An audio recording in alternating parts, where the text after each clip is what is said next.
In this video I want to give you another book review on a fantastic financial book. It's called I Will Teach You to Be Rich by Ramit Sethi. I first bought this book when I was traveling around New York, and I walked into Borders, and this was a best-selling book, and it got my attention. The title just grabbed my attention. I picked it up and I started reading it, and fantastic. It's a great book. It's all about personal finance, so it's all about managing your finances. The cover of the book, it looks kind of cheesy, and I think it's designed just to grab your attention. But the back of the book says, "Don't let the breezy, irrelevant style of this book fool you." So, and it is true. It might look kind of funny on the outside, but when you read through it, it's pretty impressive. So let's have a look at the chapter, the table of contents. Would you rather be sexy or rich? Would you rather be sexy or rich? Basically, every morning when you wake up, you pretty much make a decision on whether do you want to be sexy or do you want to be rich. People who choose the sexy route, they go out, they buy nice handbags, they buy nice clothes, they wear nice accessories, latest phone, all those type of things, because they're trying to look sexy. But people who are rich, they don't care about that stuff. They just want to become rich. So they ignore all those things, all those material possessions that make them look rich, but they actually become rich. So this is actually a huge choice that you make.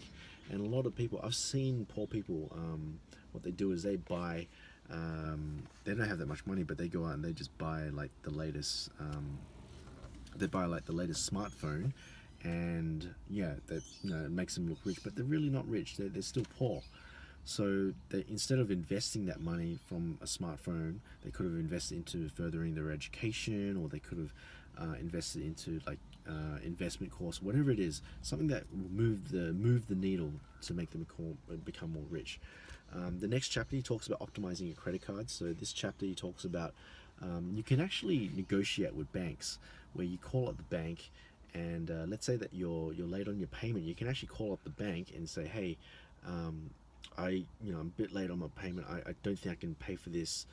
Could I please have an extension?" And you'll find, and I've done this in the past, and you'll find that banks are more than happy to accommodate you and delay the payments for your particular credit card.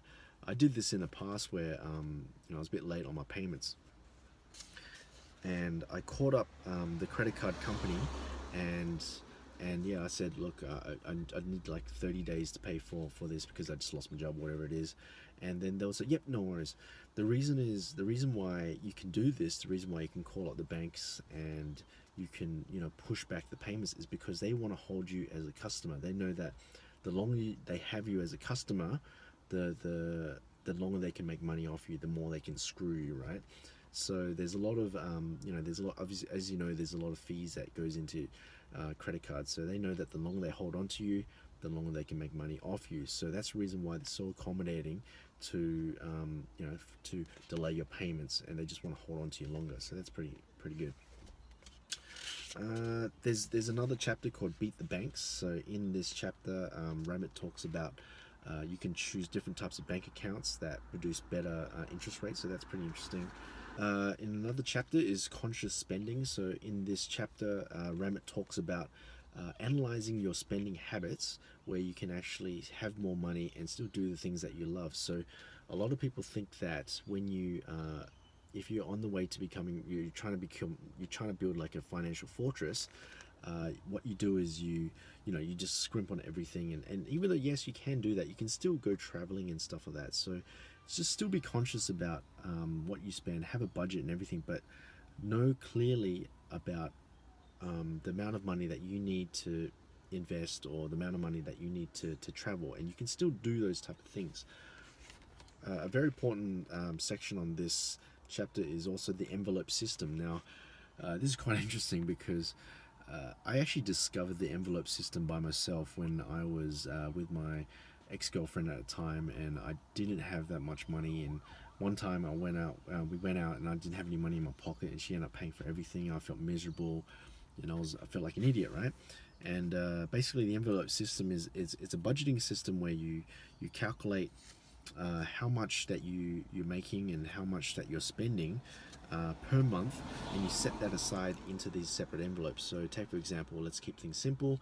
Let's say that you you find that your bills, your electrical bills, your water bills, and everything, $50, right? $50 per month. So you'll have an envelope called $50 for water.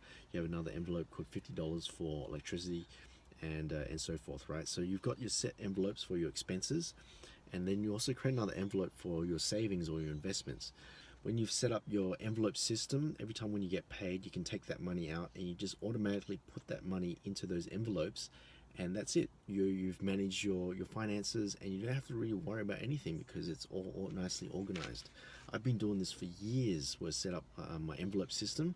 I put money into those envelopes, and at the end of the month, I've got this month in savings. I've already got covered all of my expenses. I don't really have to think because I've already done the thinking already. So the envelope system is such a very powerful concept. So check it out. It's on chapter 4.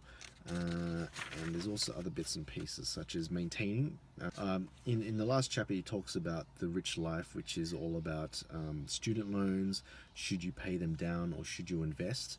Don't let your parents manage your money, role reversal, how to help when your parents who are in debt as well. So money is a really interesting thing where it's something that you're not allowed to really talk about it, and it's sort of like a taboo subject. And a lot of people,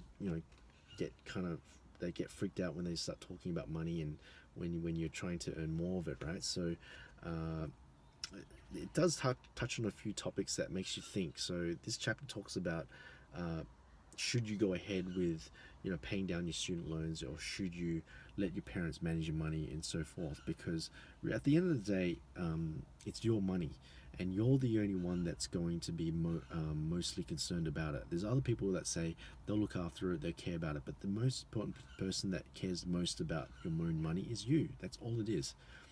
These other people that come into your life, whether they are financial advisors, so-called financial advisors, they act like they really do care about your well-being and everything, but really they don't, because they know that they can earn a particular amount of fees or income from your particular savings, and so forth.